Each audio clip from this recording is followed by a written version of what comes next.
Pernah nggak sih ngerasa ujian itu cuma sekedar ajang adu hafalan? Nah, di pembahasan kita hari ini, kita bakal bongkar habis-habisan gimana cara kita menguji siswa itu lagi berubah drastis. Kita bakal fokus membahas tes IPA kelas 7 di kurikulum Indonesia yang baru.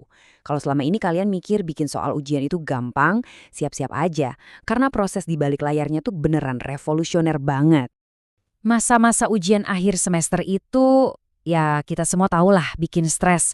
Entah kalian yang harus begadang belajar atau orang tua yang ikutan deg-degan nemenin anaknya.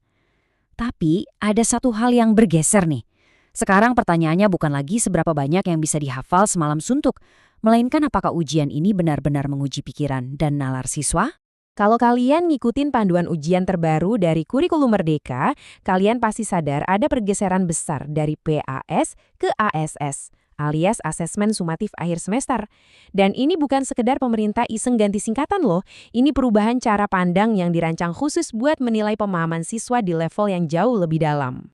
Intinya gini, tujuan utama dari format baru ini adalah mengukur satu kali skill yang krusial banget, berpikir kritis. Jadi, nggak ada lagi tuh cerita menghafal seisi buku teks. Siswa sekarang dituntut buat bisa menganalisis masalah, mengevaluasi informasi yang ada, terus nerapin konsep ilmiah itu ke dunia nyata. Biar lebih kebayang, ini peta jalan kita hari ini. Kita bakal mulai dari era baru ujian, lanjut bahas apa itu berpikir kritis, terus ngintip sains pembuatan tes, dan terakhir kita masuk ke dalam tes IPA itu sendiri. Oke, kita masuk ke bagian pertama. Era baru ujian, bergerak melampaui hafalan. Coba ingat-ingat soal zaman dulu. Biasanya kita ketemu pertanyaan textbook banget kayak, sekumpulan sel yang bentuk dan fungsinya sama disebut apa? Jawabannya, jaringan. Tinggal dihafalkan. Kalau ingat dapat poin, kalau lupa ya nol. Pertanyaannya, apa iya pertanyaan sesederhana itu ngebuktiin kalau siswa benar-benar paham konsep biologi? Nah, disinilah letak masalahnya. Kalau kurikulum sekarang maunya anak-anak berpikir kritis, gimana caranya kita mastiin soal ujian itu beneran adil? Jangan-jangan pertanyaannya cuma dibikin ribet buat ngejebak, bukan beneran ngukur nalar. Ini bawa kita ke bagian kedua. Apa itu berpikir kritis dari perspektif akademik? Ternyata ada proses akademik yang luar biasa serius buat ngejawab itu. Ada sebuah riset menarik dari UIN Suskaryau di mana seorang peneliti benar-benar mendedikasikan waktunya buat bikin instrumen tes berpikir kritis khusus IPA kelas 7. Jadi, bikin soal ujian yang valid itu butuh penelitian mendalam loh. Yuk kita kupas lebih dalam di bagian ketiga, sains pembuatan tes. Bagaimana instrumen ini dikembangkan? Buat nyusun soal-soal ini, si peneliti pakai yang namanya metode ADDI. Singkatnya, ini tuh prosedur riset ilmiah yang ketat banget, mulai dari analisis, desain, pengembangan, implementasi, sampai evaluasi. Semuanya berurutan cuma buat mastiin satu hal. Soal yang dibikin bener-bener jadi alat yang akurat buat ngukur kemampuan nalar siswa. Buat ngasih gambaran seberapa niatnya proses ini, bayangin deh, ada 60 soal yang dikembangkan, dan sebelum dipakai beneran, soal-soal ini dites dulu ke 75 siswa kelas 8. Ibaratnya dites drive habis-habisan secara statistik buat ngebuktiin kalau soalnya beneran berfungsi. Keseimbangan soalnya juga dipikirin matang-matang, 50-50. Jadi tiap topik punya 10 soal pilihan ganda dan 10 soal esai. Kenapa digabung?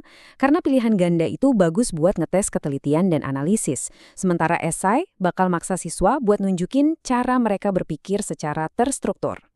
Langsung aja kita masuk ke bagian terakhir, di dalam tes IPA. Ngelihat gimana teori ini diterapkan.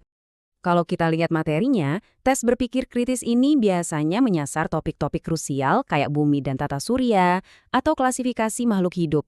Di topik-topik inilah, pemahaman konsep jauh lebih penting daripada sekedar hafal nama-nama planet. Contoh bedanya gini, kalau ujian hafalan, paling siswa ditanya apa bedanya hewan dan tumbuhan.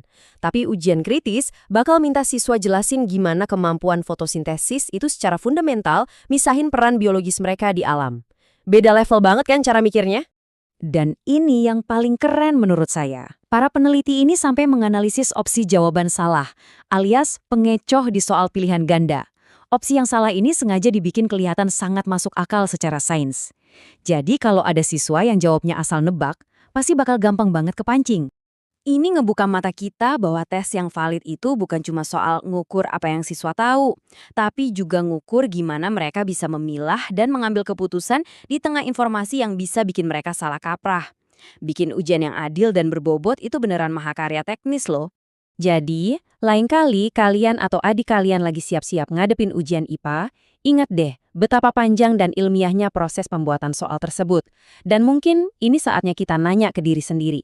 Di akhir hari nanti, apa kita cuma pengen generasi ini jago ngerjain soal di atas kertas, atau kita pengen mereka benar-benar siap dan kritis buat nganalisis dunia di sekitar mereka?